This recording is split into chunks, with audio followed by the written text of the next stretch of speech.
Hello, everybody, and welcome to Taking Control, the ADHD podcast on True Story FM. I'm Pete Wright, and I'm here with Nikki Kinzer. Hello, Pete Wright. Hello, everyone. It is a beautiful day. The sun is shining. The weight of the world is light upon our shoulders. How do we feel about that? Good? Well, your sun might be shining, but mine is very cloudy. Oh, no. We're only a little ways apart. That's not right. I know. Oh, well. I don't know what that's all about, but well, things are good though. They're still very, very good. Sun or not, doesn't matter. So good. Things are good. And we have a fantastic guest on the show today. We are talking all about productivity, the productivity spiral, and I cannot wait to introduce you to her. But before we do that, head over to takecontroladhd.com, get to know us a little bit better. You can listen to the show right there on the website or subscribe to our mailing list, and we'll send you an email each time a new episode is released. You can connect with us on Twitter or Facebook at Take Control ADHD. And if this show has ever touched you or helped you make a change in your life for the better, we'd appreciate it if you'd consider visiting us on Patreon, patreon.com/the ADHD podcast. This is listener-supported podcasting. For a few dollars each month, you can get access to early episodes of the show. You can join us for a live stream recording and Q&A with our guests. And of course, you help support the growing initiatives of the ADHD podcast, like, for example, transcripts. All of that comes to you thanks to supporters at patreon.com/the ADHD podcast. We hope to see you there.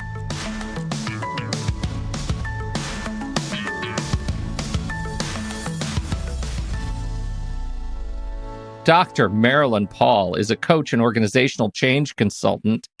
I spent some time reading one of her books that really touched me, and I found this in her introduction, and I have to read it mostly as a celebration of words. She says, "I help people work together, and lately I've been helping teams and organizations work through the pernicious costs of chronic work overload." Ugh. My goodness. I have to say, Pete, that is right up your alley with the pernicious word. Come on. I don't even know what that means. She wields language like a scimitar, people. She does. Yes. I love it. The mechanics of just how Dr. Paul manages to help others break this cycle and remain productive and shame-free? Question mark. That's what we're all about today. Dr. Marilyn Paul, welcome to the ADHD podcast. It is so great to be here. Thank you for being here. It's a pleasure. It's an honor. This is from An Oasis in Time, How a Day of Rest Can Save Your Life by the good Marilyn Paul. And I want to start with this bit of the book because I think it sets the stage well for our conversation, the conversation that we'd like to have. In this passage, you're talking about Alan, who is a physician who has just gone through and described a pretty horrific average day. And this is your reflection on that. Alan is just one of millions of people struggling to keep up with a culture avid for productivity. The American Institute of Stress reports that job pressures are far and away the major source of tension for Americans. Job stress costs an estimated $300 billion, yes, that's billion, not million, a year in absenteeism, turnover, diminished productivity, and medical, legal, and insurance costs. Ironically, ongoing stress ultimately causes people to work far less productively, thus requiring more time on the job to complete the same amount of work. Why do people put up with the stress? When people believe that their value comes from their accomplishments, it is especially hard to stop striving for those accomplishments. Now, our conversation today, that hits me like right in the chest. There's a giant weight that sits on my chest with that.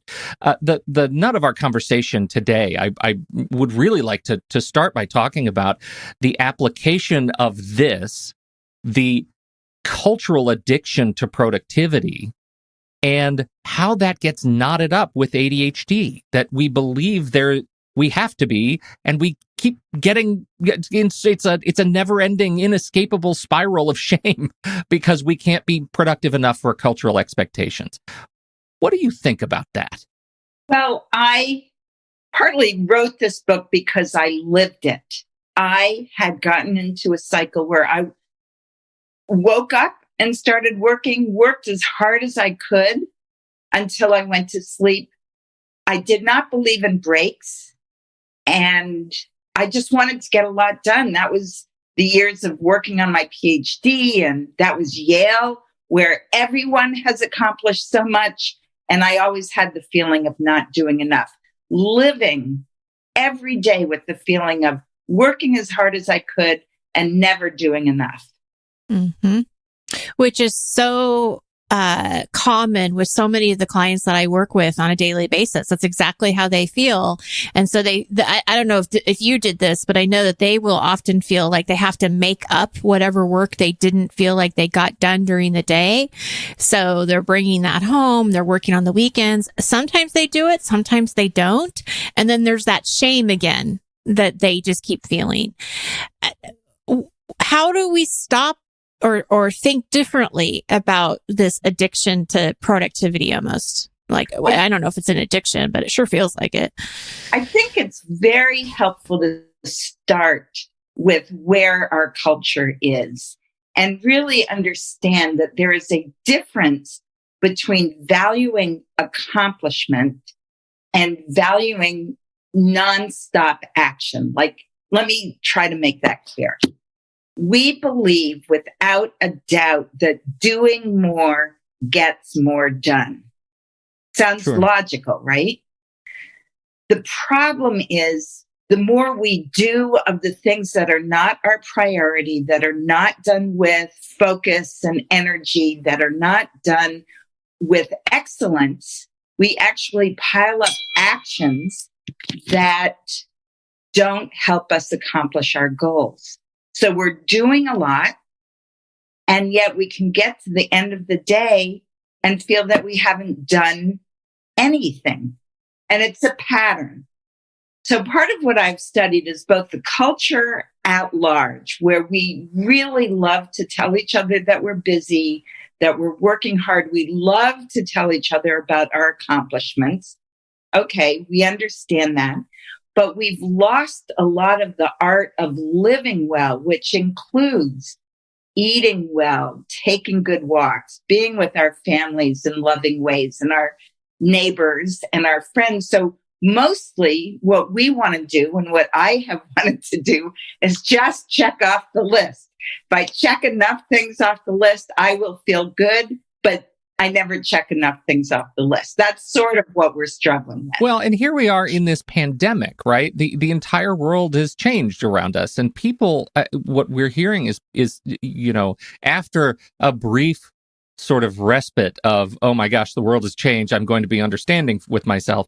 It seems like people are now starting to set standards higher, like even higher than what they can achieve or should be trying to achieve, more than they were ever trying to do before, because busyness is a badge of honor. It's the red badge of courage. I suffer for my greatness, right? Because I'm so busy. They aren't giving themselves or anybody else a whole lot of grace. Or certainly, I would say they give others a lot of grace, certainly more grace than they would give themselves.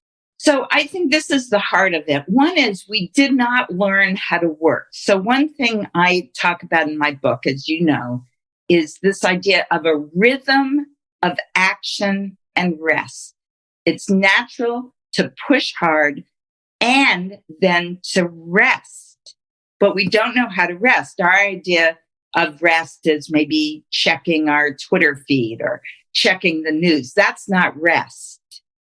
And so the idea of going till we're exhausted and then flopping down and turning on Netflix does not help us establish a base of energy and focus and even calm. I'm not a calm person by nature, but it's much easier to work with good focus and energy. And since I have ADD, I tend to create situations that give me a certain sense of panic and crisis because I like that stimulation.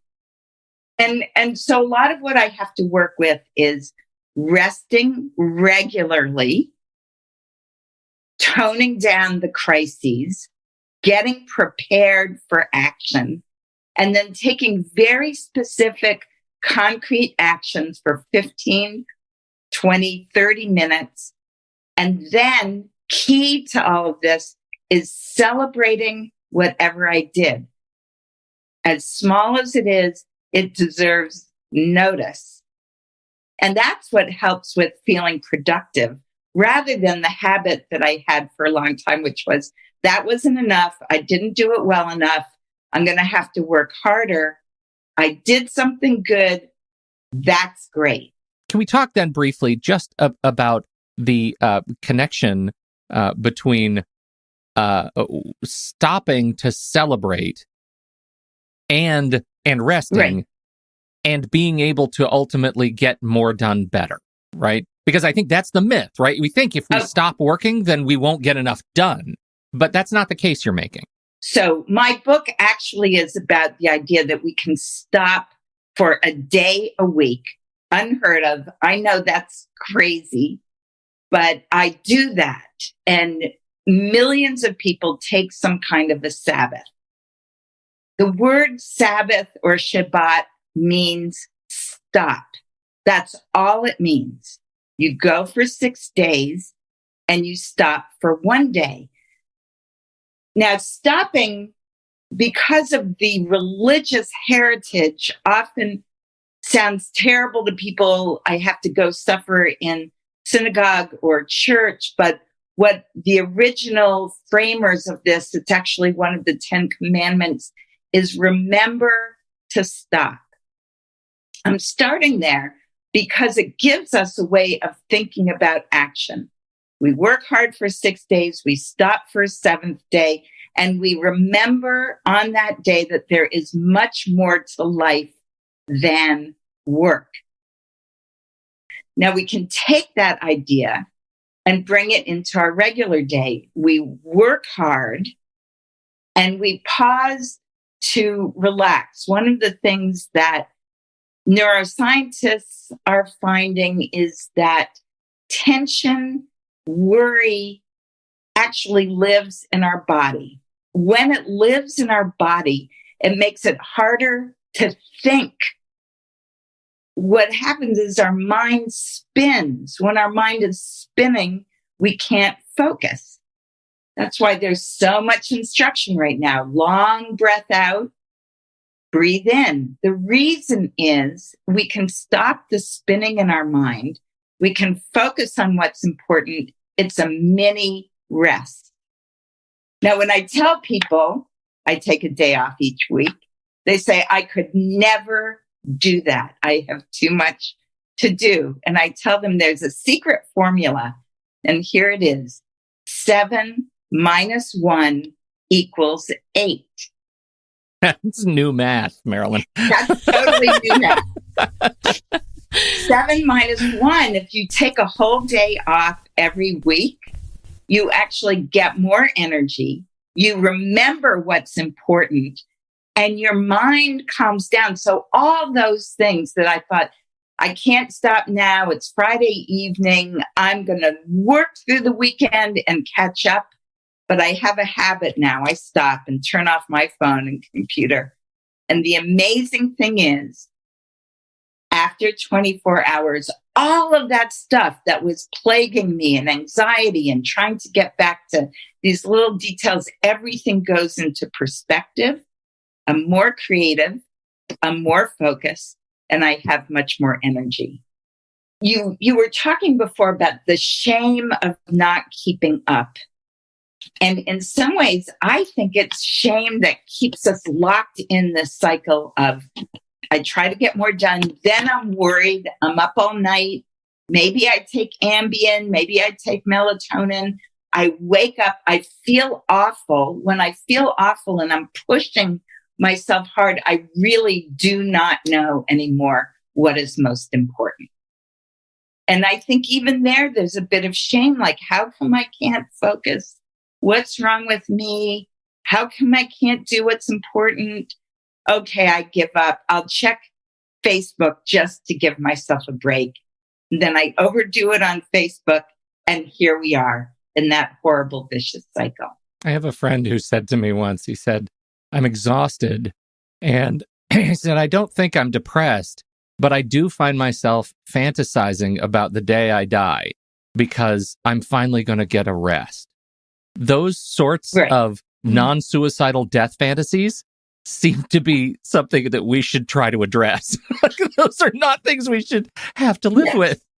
We do say things like, I'll rest when I'm dead. Yeah, right. but that again, Yeah, that's that badge of honor. dead. I'm suffering right now for greatness somehow. And that's, I wonder, because the way you frame this, you're talking about like taking a day off, but culturally, shouldn't we already be doing better with our weekends? Like there's 2 days off that are ostensibly built in. Right. Good point. I think what happens to people is they turn their recreation or their household chores into another long to-do list.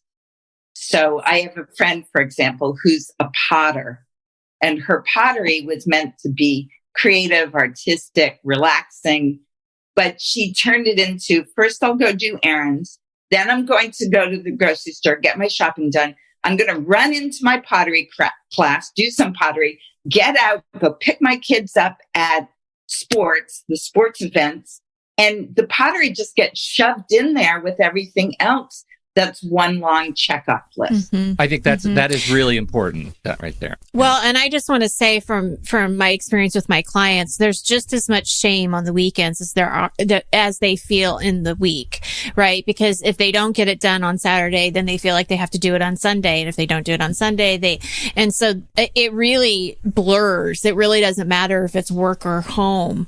They have that pressure. One thing I want to circle back to about the celebration, when you were saying, make sure that we're celebrating what we did in that 15 minutes, 20 minutes, however long you do it for.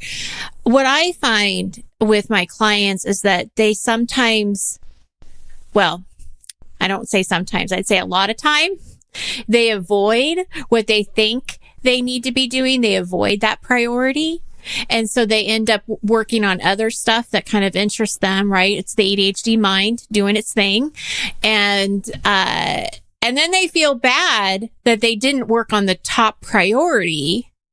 And so I can see somebody saying, well, I can't celebrate that because I didn't work on what I was supposed to be working on. I cleaned the refrigerator instead of working on that paper that I've been avoiding for, 2 weeks.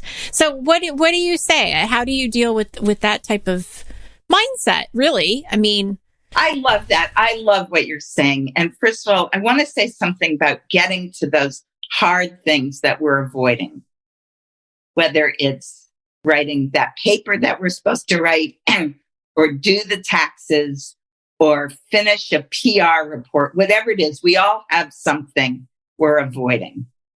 And I think you're very wise to point out that we feel since we're not doing the most important thing, we don't get to celebrate anything. So number one is the idea of tackling something hard with support for 15 minutes. And then I do have people, because I also coach people with ADD, and they say, well, I can't get anything done in 15 minutes. Oh, yes, you can. Oh, yes, you can. And if you do 15 minutes on the hard thing twice or 3 times a day, and you do that hard thing, eat that frog, as we talk about, every 5 days a week, you will make amazing progress. But it's also getting support, non-shaming support. Mm-hmm. So I work with my co-working buddies. I checked in with my friend Lee this morning to help me make my to-do list, make my next 3 things list, which is something I work with all the time because I'm so easily distracted. So with support, we set 15 minutes on the hard thing and we celebrate that. But let's just say we can't. We're in procrastination mode. Anything that we do when we set a goal with our ADD mind and accomplish that deserves something like, yes, I did it. That's right. And if we can get used to that, our whole system understands that if you really look at your life, you are getting a lot done. Mm-hmm. I feel like all of this is great. And again, I'm with you. I live with ADHD, and this is like, it's right here. My question is, and I'd like to have you reflect both on the individual level and on the organizational level, because a lot of our people work on teams, big and small, and they recognize that that this identity of living with an addiction to productivity doesn't just happen to them. Their team, their company has that addiction. So my big question for you is, how do you begin to crack that sort of personality, right? How do you crack that identity and get people to start to make change? The team issue is very big. And I've worked with a number of teams where honestly, they do this badge of honor thing with each other. IT teams, I'm up at 5, I do my long run, I arrive at the office at 7:30, I'm there till 9 or 10 at night, and I'm working all the time. The first thing is when people actually start to realize either they're not accomplishing their goals. We were called into one team where they had this incredible work ethic, but there were lots of bugs in their programs. And so what we learned from speaking with them is they were working very hard and very fast, but they were not communicating well. And they had a lot of redos. They had to rework so much that even they thought, oh, we're so productive because we're getting so much done. The rework was enormous. So the first thing is, I hate to say this to people on teams, but the pain has to be great enough to be willing to step back and say a few things. Number one, in our work culture, we think working all the time is the way to be productive. And it's simply not true. Every team, everyone needs breaks, needs that breath, needs that relaxation, and needs their weekends off. I'm sorry to say that to some people who might be listening to this, but people need a break so they can do their best work. So that's where it starts, where people start to realize that the next thing is, what I have found in working with people is there are always people with or without ADD who can work these long hours. There's always someone around who only needs 4 hours of sleep, can get their 10-mile run in and show up fresh. And if they have kids, they don't see their kids that much, and that's okay with them. Or their partner or community takes over. So there's always someone we can compare ourselves with, but we have to know our own strengths and weaknesses, and we have to know how we get work done with others so that those bionic people, and they are out there, are not the measure of our success. And our job is to know that there are people out there like that and to forgive ourselves. Really, there have been so many times where I've had to say, I am not that one, but I bring different gifts. I have different skills, and I want to develop the strengths that I have to offer that each of us are blessed with. Let's develop those strengths with our downtime, with our skillful naming what we need to do next. Let's do that. I find as I get older, and I'm saying this not as a coach because I'm not a coach, but as I get older, I look at those bionic people and I'm a little more judgy. I'm more judgy. And I look at them and I think, oh, that's poisonous. And that I feel like is growth, right? That I am recognizing what I don't want to be. I used to aspire to that. I used to think maybe I'm a guy who could live that kind of life. And I cannot. I definitely have my own poisons that I'm still dealing with and living with and adjusting to, but it's not that anymore. My aspiration is, being able to live life well and practice that, as you say, and mm-hmm. yeah. You know what's interesting, Pete and Marilyn, is that when I first got into the workforce, I was the opposite. Like, I love my vacation. I love my time off. And I would do new employee orientations when I was in HR. And I would tell them, you get this much time off. Take it. Enjoy it. But then as I got older, I started feeling more guilty about that. Now, and I don't know, Marilyn, where does that come from? Too, from a perspective of HR, so right? strange. Like, your job is to protect the valued interests of the company. And I imagine you were an island in telling people to take their time off at that point in time, right? Like, but I really believed it too, though. Like, oh, no, I know. I'm saying, yeah, no. I don't know. I mean, I don't know if that was just something. It could be, just something that was inside of me because my parents always took vacation. I mean, there's probably a lot of like backstory there that if I really analyze it, I could see it, I could probably understand it. But I think it's still interesting that then there becomes this guilt of taking time off. Like, for some reason, I shouldn't enjoy the weekend. I don't know. It's just weird. I think you're talking about an important values conflict. For example, in the US, we have a strong bias for action.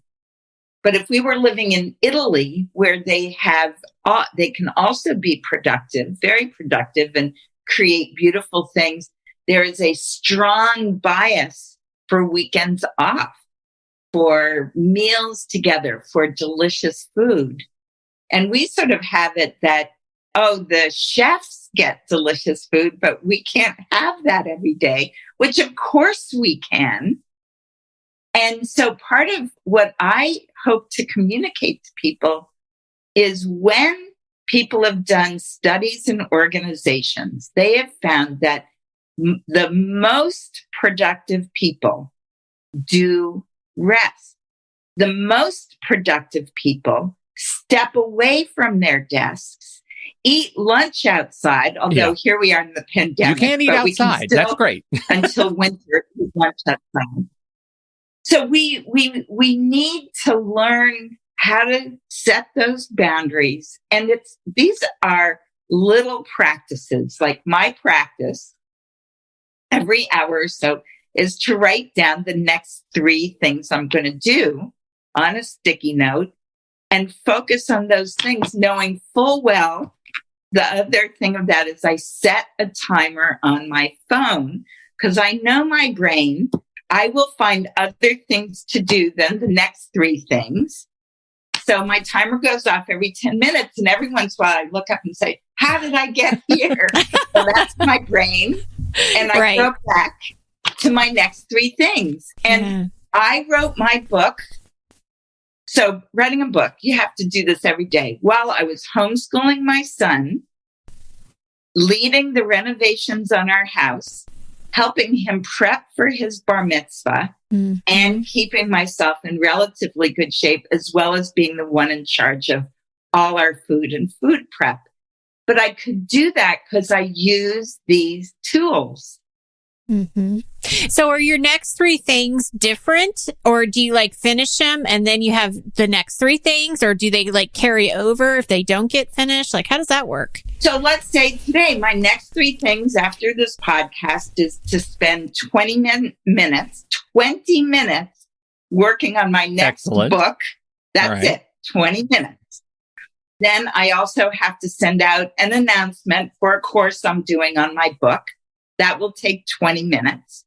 And then the final of my next 3 things actually is to debrief this podcast and make sure I make notes that go into I have a learning notebook. What am I learning? Because I'm always learning. And that's my next hour. At the end of that hour, then I will create a new set of next 3 things based on the goals I set for my day and my week. Oh, I love that. And you have you have a timer, so it keeps you on track. My timer goes off every 10 minutes because even though I'm doing 20 minutes, say, on my book, if I am writing my book and going to a link, my book is called Get Food on the Table Without Making Such a Mess in the Kitchen and on the Planet. Well, cool. I can lose myself in research very quickly. So my timer goes off and I discover I'm reading about industrial agriculture. This is that's a great lesson too, Nikki. I mean, just like we're big fans of just Pomodoro and taking, timed breaks and that kind of a thing. But the whole idea of setting, of having that timer just automatically ping you every 10 minutes just to say, hey, we need to reset your context in space and time right here. You are here now. Exactly. Look around and make sure you're still here now. Yes. And I want to talk about shame for a minute, because I'm sitting here thinking, wait a second, Marilyn, you're telling people the details of your life. I have a PhD from Yale. I've worked all over the world. I consult to all kinds of organizations. And now I'm revealing something about my brain that tells me I have to set a timer every 10 minutes. Like, whoa. Yes. But I'm telling you, one, to reduce my own shame about it. Two, this is my brain. I have to work with it. I don't have my husband's brain. My husband can sit down at his desk at 9 a.m. and he gets up for lunch, has his lunch, and goes back. He's not setting timers or writing his next three things. Yeah. He works. Right. But what's so wonderful about that is that there's such a beauty or such a beautiful statement around acceptance with what you're saying. This is how my brain works. This is what I need. These are the tools I need. There is no shame in that. It doesn't make your husband any better of a worker than you are. It's you, both of you work the way that you need to work. And I think that's definitely one of the messages that Pete and I try to let our listeners know, is that you don't have to do it the way somebody else does it.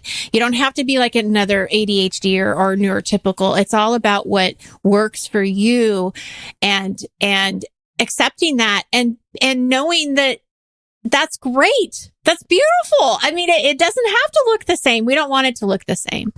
And I just think that's a great example of that when you were saying that. If you don't take ownership of your brain, who will, right? I wonder, when did you start doing the micro timers? When did you learn that was how your brain worked? Oh, years and years ago. I mean, well, before smartphones, I had a little timer, wonderful timer. I have a whole thing on timers in my first book.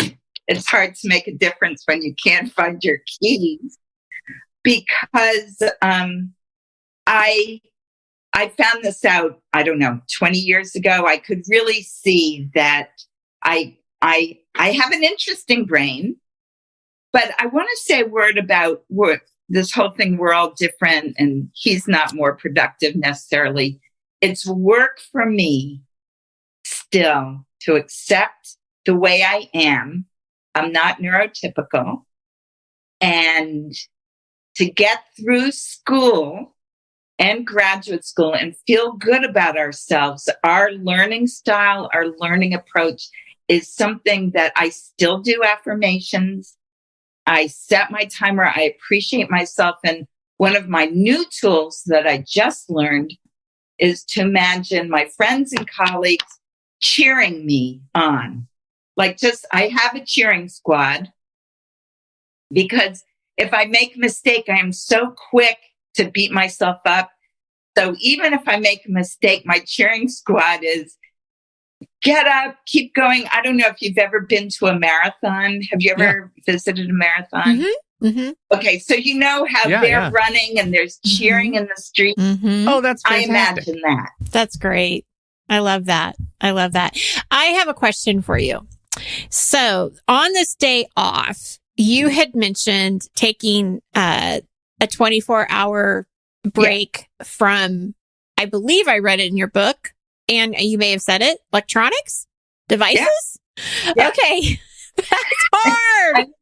And I want to temper that, because if we're going somewhere, I do turn on our GPS. If I need to meet someone, I don't mind texting back and forth. I am not an Orthodox Jewish woman. But I find that if I put my device, if I block it, or put it away, that it restores my mind to the present situation. So I prefer not to turn on my devices. If I have to, I will. It's not hard and fast. Right, right. So I've always wanted to do that. I've always thought it would be a great idea.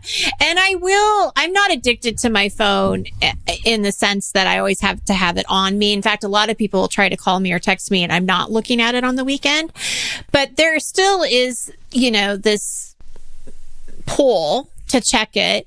And I still feel like for me, it's easy to take a day off. But for the people who that's not easy for, and maybe the phone isn't as easy for them to walk away from, except for like what we're talking about with texting if you're meeting someone and such. Where does a person start? Like, how do you get into that mindset that this could save my life? This really will increase my productivity. I mean, we can tell it to them, but how do they really start believing it? So the whole idea, I started very slowly. I was in graduate school. I was invited to a Shabbat dinner. That's a Friday night meal. I turned it down 3 or 4 times. No, I'm too busy to take an evening off.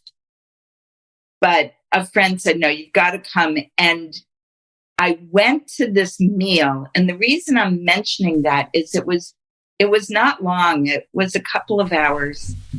I did not know what was going on. I did not want to be there. But something happened where I recognized relaxation together. And I went home and went back to work.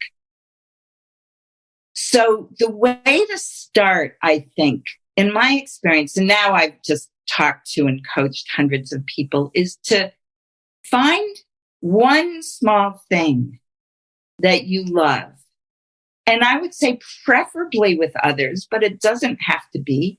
It might be playing with your cat or dog, or going to a local park or beach and just set aside an hour or 2 without your device and see what happens. What is that like for you? But bound it. One of the things I've learned is you have a begin time and an end time. And when you're in your time off, really savor. And the other thing I will say is this takes practice. Setting aside our to-do list. And I think just as important as setting aside our device, it's not just setting aside our to-do list, but setting aside the haunt list. The haunt list is all those things we haven't gotten to, those thank you notes for our wedding 10 years ago. I mean, there's all of us. Did you make that up, Marilyn? Where does I've never heard that before. And it just hit me right here. Yeah. That term. I'm going to live with that. What is that yours? That I was working with a client who she said, Marilyn, I can put down my phone. I can put down my to-do list, but then there's my haunt list that comes with me when I watch a movie, when I'm cooking something, my haunt list. So we talked about how do you even put down your haunt list? It's amazing. Yeah. That term is fantastic. Yeah. Welcome to the title of the podcast. That's right. That's amazing. So our great appreciation to your client. How do we turn to this other world, which is right there? Right. Yeah. It's right here. Mm-hmm. How do we turn to connection with self, other, and our higher power? Mm-hmm. How do we look at the leaves, not as something to sweep up or to blow off our deck or patio, but how do we see the patterns?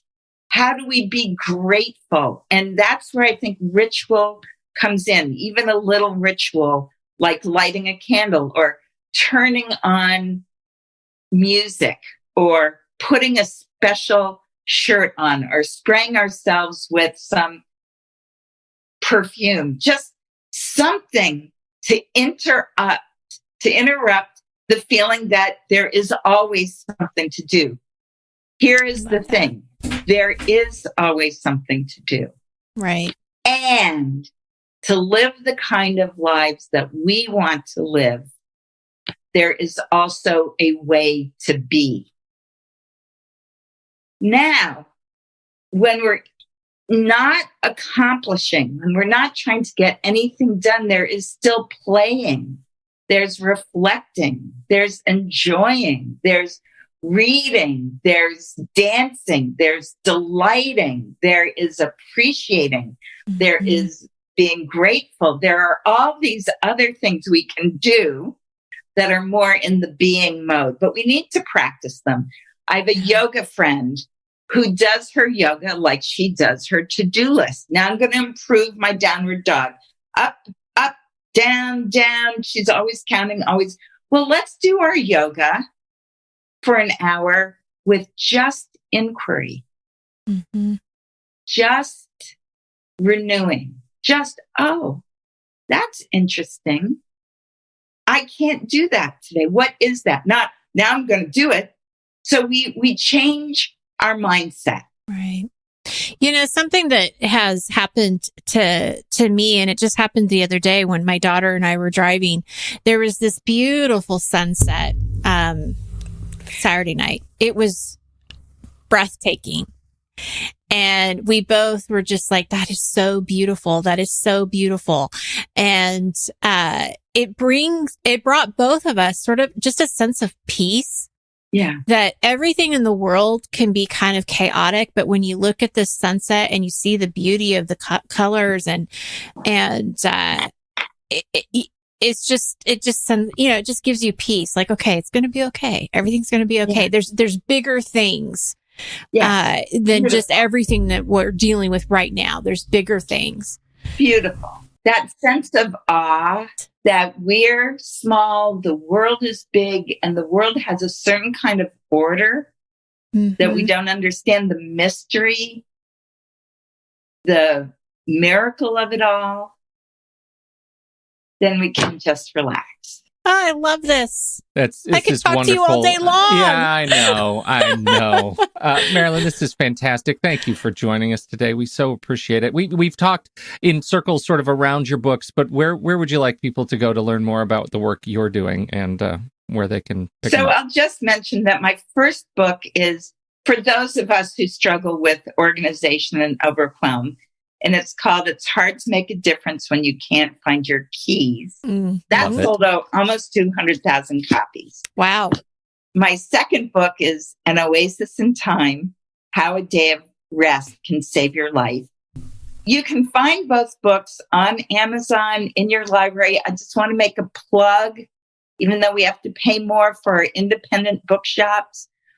If you want one of my books, please go to your local bookstore, support them. Even if you don't buy all your books there, they need us. We need them. And I also go to my website, MarilynPaul.com. I give courses. I'm giving a webinar on tech mastery, how to take back your mind, take back your life. I'm doing a workshop with Jane, actually, on productivity partnerships, how to build much more support into our lives. And I'm also giving a class on An Oasis in Time. That's Jane Massengill, yeah, friend of the show. Yeah. Awesome. Oh, wow. That's awesome. Oh, well, I hope you come back.